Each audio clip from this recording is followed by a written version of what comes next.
Back to our ಕಾವ್ಯದ YouTube channel. ಇವತ್ತು ನಾನೊಂದು ಹೊಸ ರೆಸಿಪಿ ವಿಡಿಯೋನ ಶೂಟ್ ಮಾಡ್ತಾ ಇದ್ದೀನಿ. ಏನಂತಂದರೆ ಇದೊಂದು ಬಂದು ಸ್ವೀಟ್ ಡೆಸರ್ಟ್ ಆಗಿರುತ್ತೆ. ಚಿಕ್ಕವರಿಂದ ದೊಡ್ಡವ್ರವರೆಗೂ ತುಂಬಾ ಇಷ್ಟ ಆಗುವಂಥ ಒಂದು ರೆಸಿಪಿ ಇದು. ಹೆಲ್ದಿ ಆಗಿರುತ್ತೆ. ನೀವು ಫ್ರೆಶ್ ಫ್ರೂಟ್ಸಿಂದ ಮಾಡ್ಕೊಳ್ಬೋದು ಅಥವಾ ಅದ್ರ ಜೊತೆಗೆ ಸ್ವಲ್ಪ ಡ್ರೈ ಫ್ರೂಟ್ಸ್ನ ಆ್ಯಡ್ ಮಾಡ್ಕೊಬೋದು. ಸೊ ನಾನು ಇಷ್ಟು ಹೇಳ್ತಾ ಇದ್ದೀನಿ ಅಂದರೆ ಈಗ ಒಂದು ನಿಮಗೆ ಐಡಿಯಾ ಬಂದಿರುತ್ತೆ ನಾನು ಏನು ಮಾಡ್ತಾ ಇದ್ದೀನಿ ಅಂತ. ಇವತ್ತು ನಾನು ಬಂದು ಫ್ರೂಟ್ ಕಸ್ಟರ್ಡ್ ಮಾಡ್ತಾ ಇದ್ದೀನಿ. ತುಂಬ ಸಿಂಪಲ್ಲಾಗಿ ಹಾಗೆ ತುಂಬ ಹೆಲ್ದಿಯಾಗಿ ಹೇಗೆ ಮಾಡ್ಬೋದು ಅಂತ ನೋಡೋಣ ಬನ್ನಿ.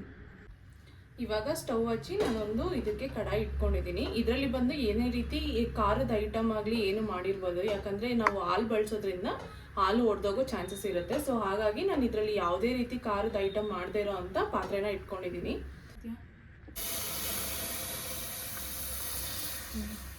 ಇವಾಗ ನಾನು ಇಟ್ಕೊಂಡಿರೋಂಥ ಪಾತ್ರೆಗೆ ಇವಾಗ ಅರ್ಧ ಲೀಟ್ರ್ ಹಾಲಾಗೋಷ್ಟು ನಾನು ಮಿಕ್ಸ್ ಮಾಡ್ಕೊತಾ ಇದ್ದೀನಿ. ನೀವು ನಿಮ್ಮ ಕ್ವಾಂಟಿಟಿನ ನೋಡಿಕೊಂಡು ನಿಮಗೆ ಎಷ್ಟು ಹಾಲು ಬೇಕೋ ಅಷ್ಟನ್ನು ನೀವು ಆ್ಯಡ್ ಮಾಡ್ಕೊಳ್ಬೋದು. ಸೊ ನಾನು ಸ್ವಲ್ಪ ಕ್ವಾಂಟಿಟಿಲಿ ಮಾಡ್ತಾ ಇರೋದ್ರಿಂದ ಬರೀ ಅರ್ಧ ಲೀಟ್ರ್ ಹಾಲನ್ನ ಮಾತ್ರ ಬಳಸಿದ್ದೀನಿ. ಆ್ಯಂಡ್ ಅದು ನಿಮಗೆ ಬಿಟ್ಟಿದ್ದು, ನೀವು ಎಷ್ಟು ಆ್ಯಡ್ ಮಾಡ್ಕೊತೀರಾ ಅದ್ರ ಮೇಲೆ ಡಿಪೆಂಡ್ ಆಗುತ್ತೆ.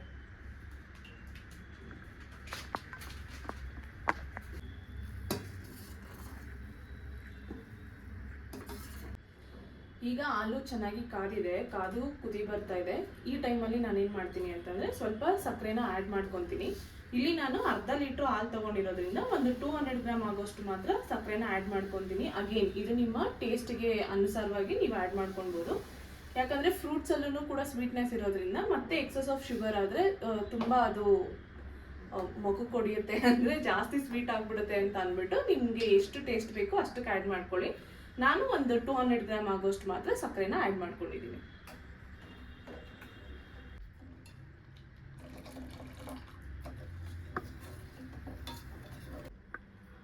ಒಂದು ಕಡೆ ಹಾಲಿಗೆ ಸಕ್ಕರೆನ ಬೆರೆಸಿ ನಾನು ಕುದಿಯಕ್ಕೆ ಇಟ್ಟಿದ್ದೀನಿ. ಅದು ಕುದೀತಾ ಇರಲಿ. ಅಷ್ಟರಲ್ಲಿ ನಾನು ಈ ಕಸ್ಟರ್ಡ್ಗೆ ಏನೇನು ಫ್ರೂಟ್ಸ್ನ ಮಿಕ್ಸ್ ಮಾಡ್ತೀನಿ ಅಂತ ತೋರಿಸ್ತೀನಿ.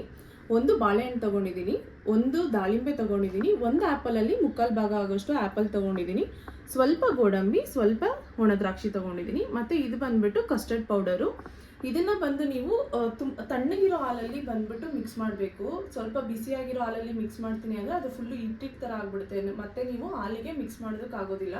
ಸೊ ಹಾಗಾಗಿ ಆದಷ್ಟು ತಣ್ಣಗಿರೋ ಹಾಲನ್ನ ತೊಗೊಂಡು ಈ ಥರ ಲಿಕ್ವಿಡ್ ಆಗಿ ಮಾಡ್ಕೊಳ್ಳಿ. ಅಂದರೆ ನಾರ್ಮಲ್ ನೀರು ಕನ್ಸಿಸ್ಟೆನ್ಸಿ ಏನಿರುತ್ತೆ ಅದಕ್ಕೇ ಮಾಡ್ಕೊಳ್ಳಿ. ನಾನೊಂದು 3 ಸ್ಪೂನ್ಸ್ ಆಗುವಷ್ಟು ಕಸ್ಟರ್ಡ್ ಪೌಡರ್ನ ತೊಗೊಂಡು ಮಿಕ್ಸ್ ಮಾಡಿ ಇಟ್ಕೊಂಡಿದ್ದೀನಿ. ನೆಕ್ಸ್ಟ್ ಇದನ್ನು ಹಾಲಿಗೆ ಬೆರೆಸಬೇಕು, ಅದನ್ನು ತೋರಿಸ್ತೀನಿ ಹೇಗೆ ಅಂತ.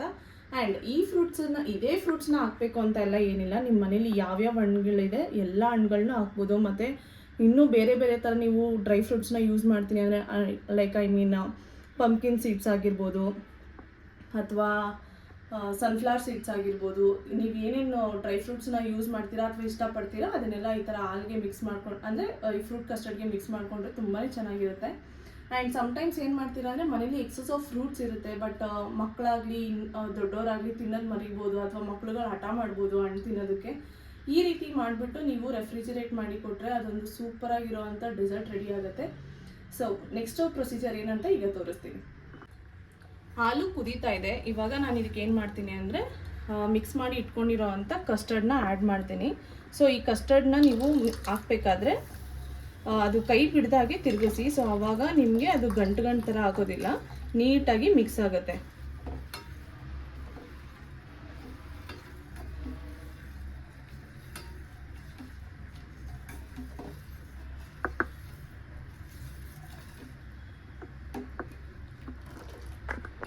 ಸೊ ಕುದೀತಾ ಇರೋ ಹಾಲಿಗೆ ನಾನು ಕಸ್ಟರ್ಡ್ ಪೌಡರ್ನ ಆ್ಯಡ್ ಮಾಡಿದ್ನಲ್ವ, ಆ ತಣ್ಣಗಿರೋ ಹಾಲಲ್ಲಿ ಮಿಕ್ಸ್ ಮಾಡಿಬಿಟ್ಟು. ಸೊ ಅದು ನೋಡಿ ಇವಾಗ ಒಂದು ಕುದಿ ಬಂದಮೇಲೆ ಯಾವ ಕನ್ಸಿಸ್ಟೆನ್ಸಿಲಿ ಇದೆ ಅಂತ. ಸೊ ಇದು ಆರಿದ್ಮೇಲೆ ಇನ್ನೂ ಸ್ವಲ್ಪ ಗಟ್ಟಿ ಬರುತ್ತೆ. ಹಾಗಾಗಿ ನಾನು ಈ ಕನ್ಸಿಸ್ಟೆನ್ಸಿ ಇದ್ದಾಗಲೇ ಗ್ಯಾಸ್ನ ಆಫ್ ಮಾಡ್ಕೊತೀನಿ.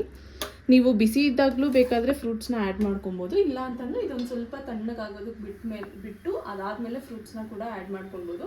ಸೊ ನಾನು ಇವಾಗ ಇದೊಂದು ಸ್ವಲ್ಪ ತಣ್ಣಗಾಗಿ ಬಿಡ್ತೀನಿ, ಅದಾದಮೇಲೆ ಫ್ರೂಟ್ಸ್ನ ಆ್ಯಡ್ ಮಾಡ್ಕೊತೀನಿ. ಅವಾಗ ತೋರಿಸ್ತೀನಿ ನಿಮಗೆ ಎಷ್ಟು ಕಲರ್ಫುಲ್ ಆಗಿರುತ್ತೆ ಅಂತ. ಇವಾಗಲೂ ಕೂಡ ಕಲರು ಅಷ್ಟೇ ಚೆಂದ ಇದೆ, ಬಟ್ ನಿಮ್ಗೆ ಇನ್ನೊಂದು ಸ್ವಲ್ಪ ಎಕ್ಸ್ಟ್ರಾ ಕಲರ್ ಏನಾದರೂ ಬೇಕು ಅಂದರೆ ನೀವು ಅದಕ್ಕೆ ಕೇಸರಿನ ಆ್ಯಡ್ ಮಾಡ್ಕೊಳ್ಬೋದು. ಬಟ್ ಅದು ಆಪ್ಷನಲ್ಲು. ನಿಮಗೆ ಅದೇ ಕಲರ್ ಚೆನ್ನಾಗಿ ಕಾಣಿಸ್ಬೇಕು ಅಂದರೆ ಆ್ಯಡ್ ಮಾಡ್ಕೊಳ್ಳಿ, ಇಲ್ಲಾಂದರೆ ಅದನ್ನ ಸ್ಕಿಪ್ ಮಾಡಿಬಿಟ್ಟು ಸ್ವಲ್ಪ ತಣ್ಣಗಾದ್ಮೇಲೆ ಡೈರೆಕ್ಟಾಗಿ ಫ್ರೂಟ್ಸ್ನ ಆ್ಯಡ್ ಮಾಡಿ. ಸೊ ನಾನು ಇವಾಗ ಇದನ್ನು ಸ್ವಲ್ಪ ತಣ್ಣಗಾಗೋದಕ್ಕೆ ಬಿಡ್ತೀನಿ. ಇವಾಗ ಹಾಲು ಆರಿದೆ, ಇದಕ್ಕೆ ನಾನು ಬಂದು ಫ್ರೂಟ್ಸ್ನ ಆ್ಯಡ್ ಮಾಡ್ಕೊತೀನಿ.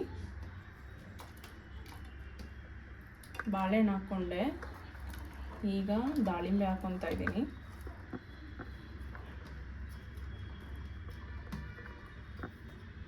ನೆಕ್ಸ್ಟು ಆ್ಯಪಲ್ಲು, ಇವಾಗ ಡ್ರೈ ಫ್ರೂಟ್ಸ್. ಇವಾಗ ಜಸ್ಟ್ ಇದಕ್ಕೆ ಈ ರೀತಿ ಒಂದು ಮಿಕ್ಸ್ ಕೊಟ್ಟರೆ ಸಖತ್ತಾಗಿ ಮಿಕ್ಸ್ ಆಗುತ್ತೆ. ಮಿಕ್ಸ್ ಆಗಿ ಹೇಗಿದ್ರು ಇವಾಗ ಕಸ್ಟರ್ಡ್ ಆರಿದೆಯಲ್ವಾ, ಸೊ ನೀವು ಡೈರೆಕ್ಟಾಗಿ ಹಾಟಾಗಿ ತಿನ್ನಬೇಕು ಅಂದವರು ನೀವು ಹಾಟಾಗೂ ಕೂಡ ತಿನ್ಬೋದು. ಇಲ್ಲ ಅಂತಂದರೆ 1 hour ಅಷ್ಟು ರೆಫ್ರಿಜರೇಟ್ ಮಾಡಿಬಿಟ್ಟು ಅದಾದಮೇಲೆ ಕೋಲ್ಡಾಗಿ ಸರ್ವ್ ಮಾಡಿದ್ರೆ ಇತ್ತಾಗ ಹೇಗೆ ನಿಮಗೆ ಟೇಸ್ಟ್ ಬರುತ್ತೋ ಅದಕ್ಕಿಂತ ಡಬಲ್ ಮಸ್ತಾಗಿರುತ್ತೆ ನೀವು ರೆಫ್ರಿಜರೇಟ್ ಮಾಡಿ ತಿಂದರೆ. ಸೊ ಈಗ ರೆಡಿಯಾಗಿದೆ, ನಾನೊಂದು ಬೌಲ್ಗೆ ಸರ್ವ್ ಮಾಡ್ತೀನಿ.